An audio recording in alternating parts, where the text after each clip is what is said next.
Okay, so we're going to look at the natural response of RL and RC circuits in this lesson, as well as introduce a concept called time constants. Time constants are extremely important, and we'll explain why here as we go through the video.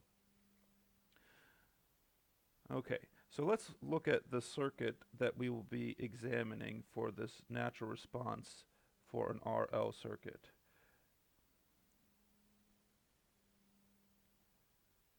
So it's literally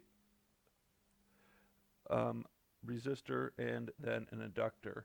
And what we're going to look at is we're going to look at the current in this circuit. So what happens to the current in this circuit? Now there's some other things we're going to hear is the inductor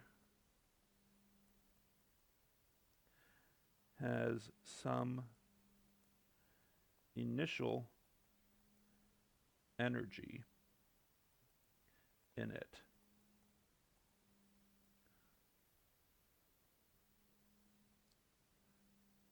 In other words,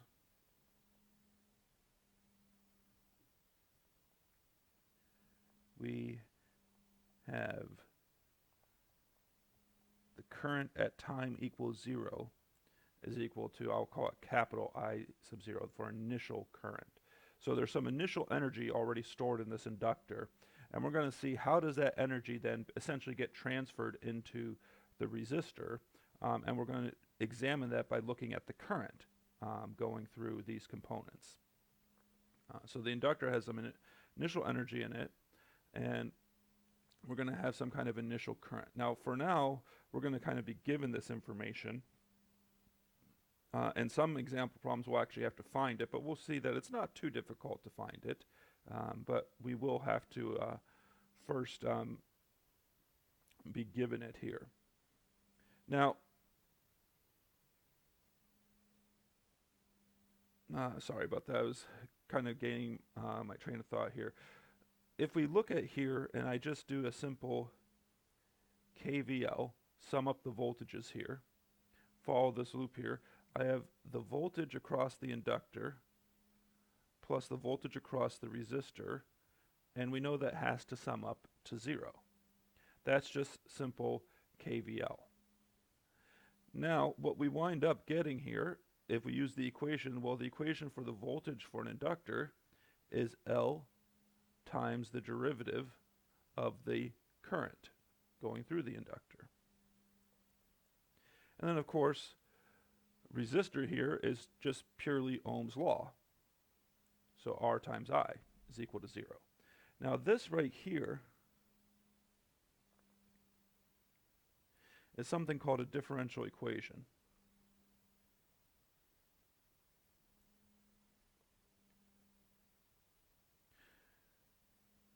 And this particular differential equation is not hard to solve, and the reason it's called a differential equation is it's an equation that has a derivative in it. I mean, that's why it's called a differential equation.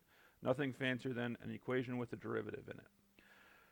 But we run into an issue here is that we don't have the tool set with us right now, the math tools to solve this. Now, if we had the math tools to solve it, it's really not a complicated problem to solve, but we don't have the math tools to solve it. And we don't necessarily care about, the theory behind how it's solved.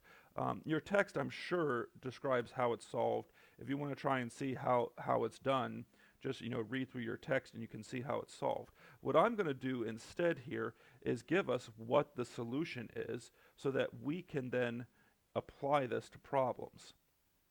Now, most textbooks like to write their solution in the following format here, so that the current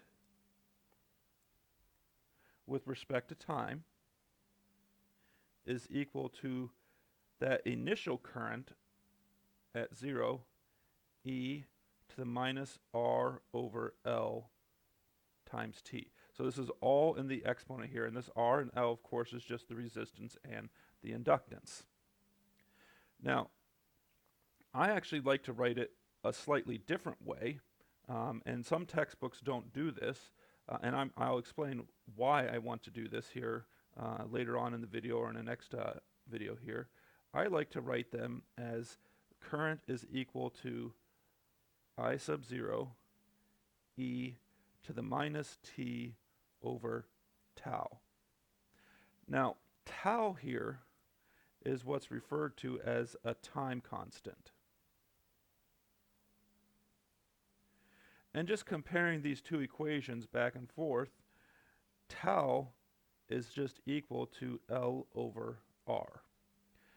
And there's an easy way to remember that it's L over R, is that time constants here, time constants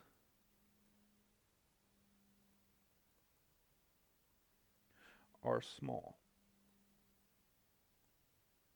And when I say small, they're small numbers, decimal numbers. And the reason I like to do this in time constants is the time constants actually give us a clear picture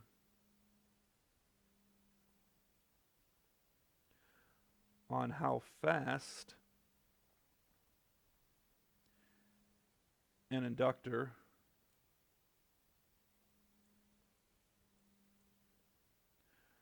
will charge up or discharge.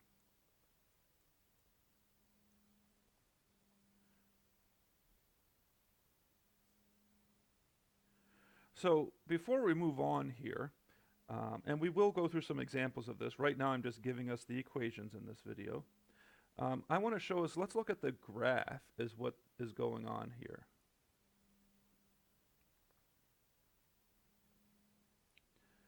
So now I know that sometimes it doesn't seem to make sense to talk about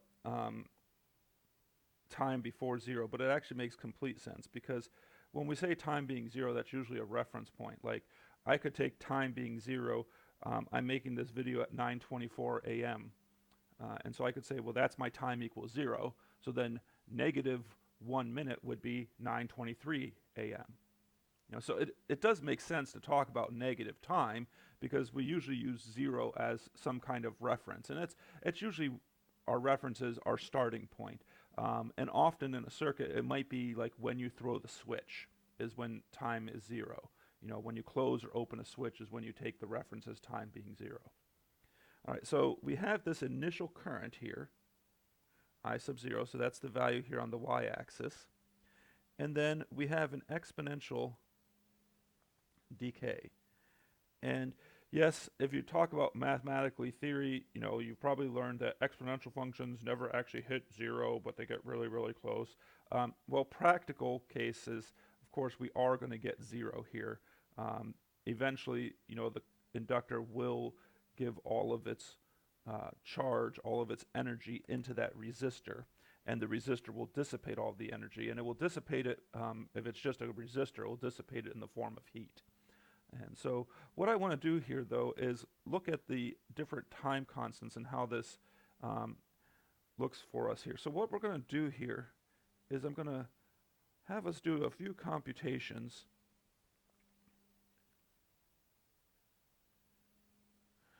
here, and we're going to do all of these here, e to the negative 1, and you get 0.368 for this.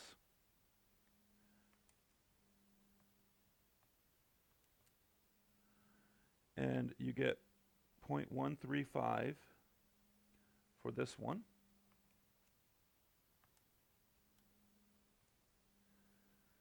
You get 0.0498.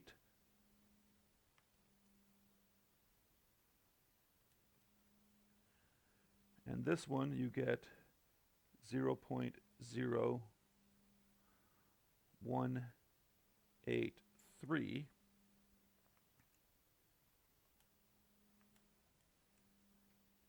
And this one you finally get as 0.0064. Now, the reason I did this is this would be one time constant, 2 time constants, 3 time constants, 4 time constants, 5 time constants. And then what I'm going to do is convert all of these to percentages here. So this would be 36.8%. This would be 13.5%. This would be 4.98%. This would be 1.83%. And this would be 0.67%. You might say, well, why am I looking at this? Well, basically, this is the percentage of my initial current that's left. Okay, so I'm talking about this inductor is delivering energy, it's delivering current to this resistor. Well, how much of it is left? After one time constant, I only have 36.8% of my initial current left. At 2 time constants, I only have 13.5% of my initial current left. So on and so on. So what you can do here is you can see, based off these time constants, 1, 2, 3, 4, and 5, how fast does an inductor charge up or discharge. And depending on the author of the textbook, some people will say that it takes 4 time constants to charge or discharge an inductor.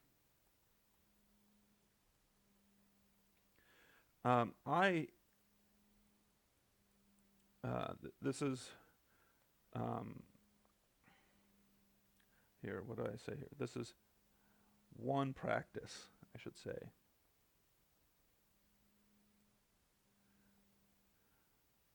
But some people say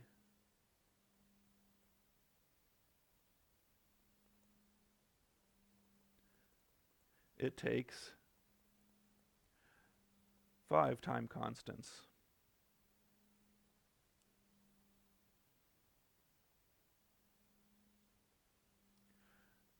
to charge or discharge.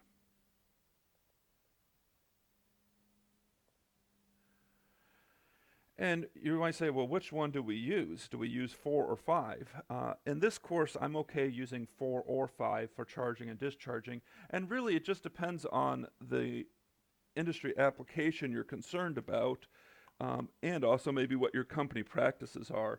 A colleague of mine who works full-time for a company called Harris, they design GPS and weather satellites.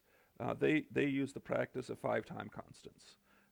And I think the reason they do that is they want to make sure that you're either fully charged or fully discharged.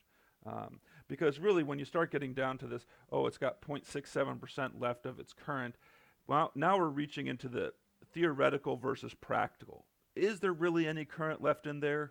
Well, theoretically there might be, but in practice, is there really? Because this is a theoretical result. This is not a practical result, because we know that eventually, if I have a charged inductor and I connect it to a resistor, eventually that current's going to go to 0, because the resistor is going to dissipate all of the energy and in the form of heat. And so we're never going to have where it takes an infinite amount of time. So how do we know which one to use? Again, I say it's really more what the industry practices. But for this course, if there's a question saying how long does it take for the capacitor to charge up or discharge, or the inductor in this case, you can use 4 time constants or 5 time constants. Either one would be accepted as correct.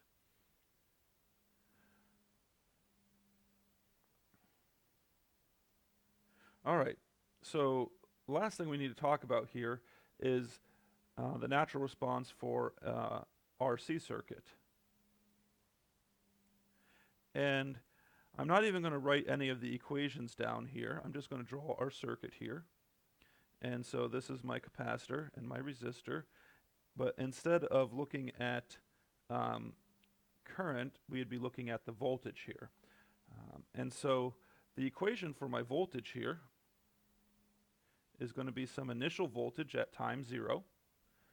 And remember, capacitors can't switch their voltages fast, so it's some initial voltage at time 0, E. And this is the reason I like using time constants. E to the minus t over tau. So really, this is the exact same formula for the RL circuit. It's just we have to figure out what is the time constant for an RC circuit. And it turns out that the time constant for this is R times C. So what we want to take away from here, I mean, and that's all there is. I'm not going to go through any other explanation because all of the explanations we're talking about 4 time constants, 5 time constants, the graph. I mean, the graph here looks exactly the same. All I do is I change this from current to voltage for it discharging. So let's kind of summarize here what we have here. We have for an RL circuit, we have my current is equal to I sub 0 e to the minus t over tau. And the tau in this case is L over R. And when we go through an example in the next video, I'll show you how you can remember that it's L over R as opposed to R over L. And then for an RC circuit, well, the equation's almost identical. It's just in this case we're looking at voltage. So we got some initial voltage, e to the minus t over tau. And in this case, tau is, again, just R times C. And that's basically what we want to take away from this. And then the other thing we want to take away here is to charge or discharge. And this is true for both capacitors and inductors. It takes 4 to 5 time constants.